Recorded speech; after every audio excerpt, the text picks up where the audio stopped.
Hi folks, back into the workshop again today. It's a different day, and today what I'm going to do today is just clarify. This is, you know, when I look back at some of these videos, and this happens all the time, this is why I think it's hard to make videos, is because I always look back at them and say, why didn't I do that first? You know, and I can see where my plan of actions has been wrong, you know. And I said to myself, well, that's hindsight, you know what I mean? That must happen to everybody, and I suppose it does. But right at the very beginning, when I was studying this RX switching, once I'd got some AF coming through AF strip into the speaker, I should have just got my audio generator, whichever, whether it be Marconi or whatever. And in this case, and I've done it at back end now, I'm still looking at switching, but I've just got my audio gen producing a 1K tone, and if I inject that on input, so for those that don't understand what's going on, irrelevant to volume, it wasn't even on, irrelevant to volume here, the AF power amplifier is on all the time, it's on full whack. Right, you know my quad 22 power amps, have you seen them, them valve power amps? Well, the one on the left and the one on the right there, they're on all the time, they're on full whack all the time. Full whack all the time. Your speaker in your amplifier in your television, the sound amplifier, the power amp part is on full whack all the time. It's on full whack all the time. So is the sound amplifier in this Marconi. It'll be the PA, the audio PA stage of that will be on full whack all the time. So it is in Cobra. It's on full whack. The AFPA is on full whack. In other words, it's wide open, waiting for any audio input all the time. It's on full whack. The preamp stages, where when we were looking at what were coming out of there at pin 22 there, all of that lot, whatever the input's coming in, the stage gains that they set at is all on full whack all the time. And the only thing that's in the middle of them two really is switching and volume control. And that's the only thing. So if you, and that goes same for your hi-fi, same for your MIDI system, same for your Walkman. Oh, you've got the preamp stages, you got, you know, in a CD Walkman, for example, you've got the laser disc, the data, as it comes off it gets decoded, goes into audio preamp stages, that's on full whack more or less all the time, then into AF power amp that drives your headphones, but the only thing in the middle is the volume control. Right, so all I'm going to do is irrelevant to volume, is I'm just going to inject a tone directly at the AFPA's input.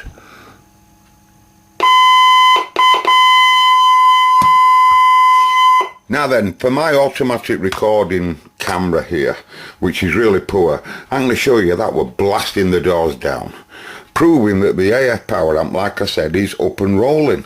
I've just give it a very good input there.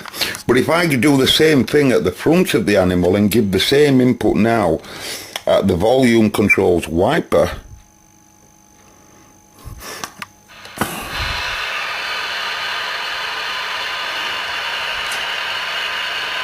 gosh, I can hardly hear it.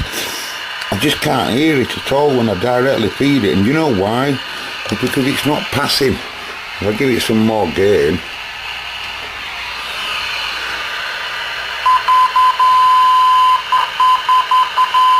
now, and that's loads. I've had to put some whack on there.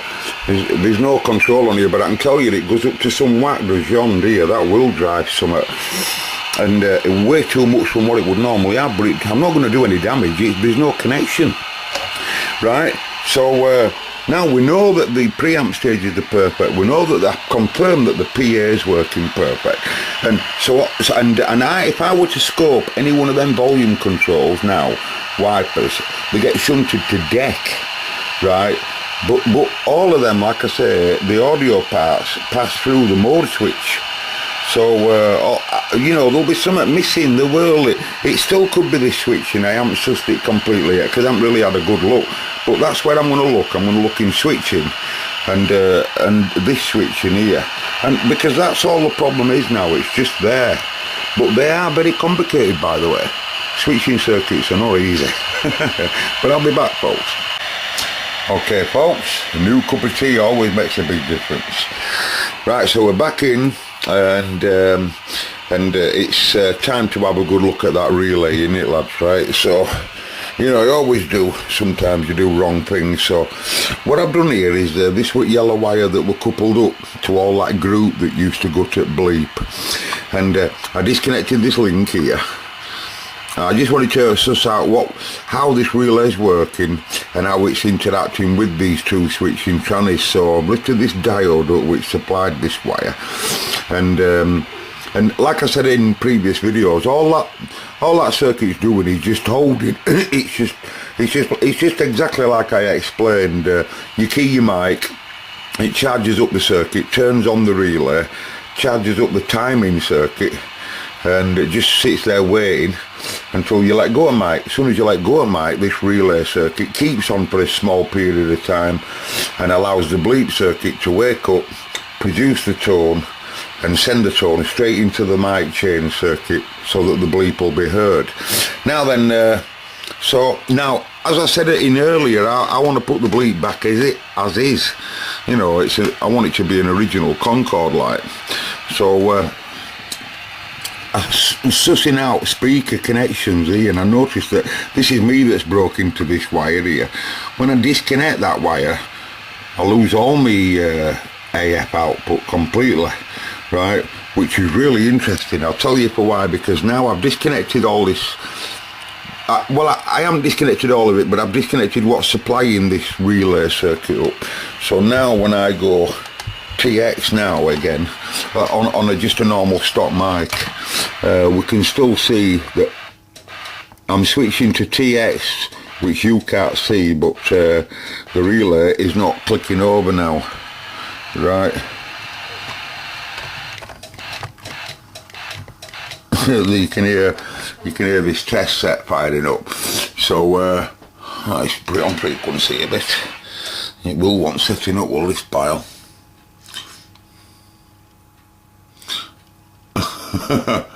Anyway, and same sort of power, doing about 1.7 watts, right? About 1.7 watts on 185. Now, I'll just run you through some other issues that we found. I know now why it were out of lock when I first got it. It's because I must have had it on the high band position. When I'm on low band on the Concord is mid band in reality. So I should be able to go 965 now. Should be 965, 965. Channel 40 should be 405, of course. So 405. When I got next band up, I'd like you to be 855, 855, and I'd like you to be 415.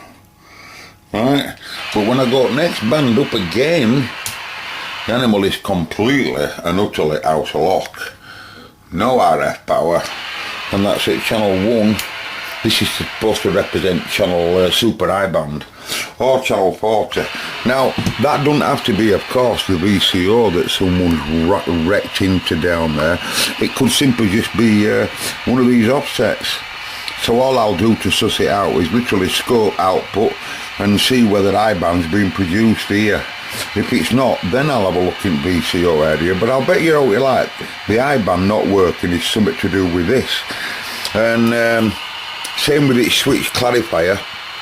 When that gets pressed in, it should bring everything still to 12 o'clock, and as you can see, KC shift wrap round to get it even on 5 when it is up and running.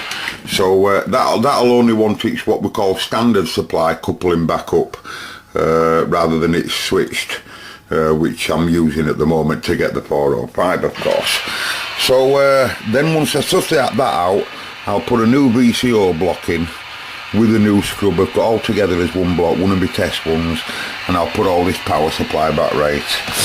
So for now, what I'm going to do, I'm just going to show you TX audio. If you've seen it, by the way, in previous videos where that looks like it's on FM, it's not. Someone's put wrong knob way around, you know, not in the right place. You get what I mean? It's actually on FM now. It's had me in woods and all, but if I put it on AM, let me show you. this, because I'm sure these two problems are related. The low audio output in speaker and the low SSB TX and the low amplitude TX. Amplitude meter. Audio. Focus. Audio. You're right, lads. That's percentage. That's 1 point something percent.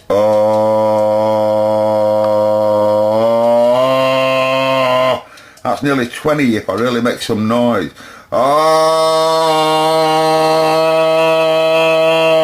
It's really hard.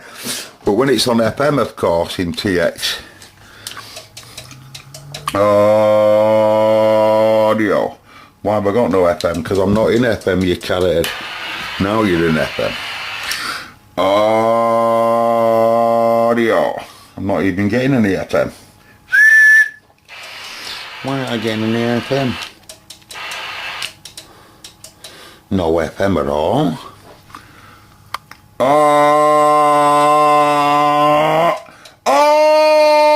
Audio! It's really loud on FM, really loud on AM. I put test set to amplitude and put the radio to SSB, anyway upper or lower. Should see some RF being produced, obviously.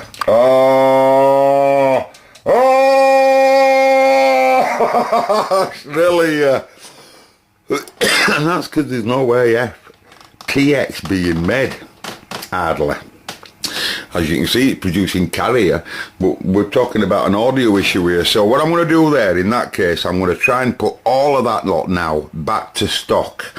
Right, I don't have the diagram for this model. I only have the diagram for the one that doesn't use the relay. But using my mate Tony here, I've sussed it out. Right, so here is the relay circuit that the multimod uses. It's the same idea. That capacitor in the middle is the charging circuit, and it's him that holds on the relay, if you like, to hold on your transmit until he discharges. We keep back up again, he charges back up. Now, and this is the Roger Bleep oscillator. And if it's him, these two guys are actually wired together. That's why he has to be there. That's why they put him there on the Bleep version models. And so all I'll do now is incorporate just this, right, just the Bleep circuit. And I'll and these wires here, RX and TX, comes from these guys. Now I don't know whether you know, but on the Multimod 2, it's true you do have 4 connections, a receive connection, but in reality they don't really. They do use it, but the TX and RX circuit don't need it. It's the speaker connection that needs that, but in reality the TX-RX circuit doesn't. It's you know, unless I showed you on diagram how, but basically it's this that controls the main switch in here, and i.e. what's going to, when it's going to TX and when it's not here, from here rather than from there. That's like a control point. So I'll steal them, lads, and then we'll put it all in and we'll see what we get. Catch you next time.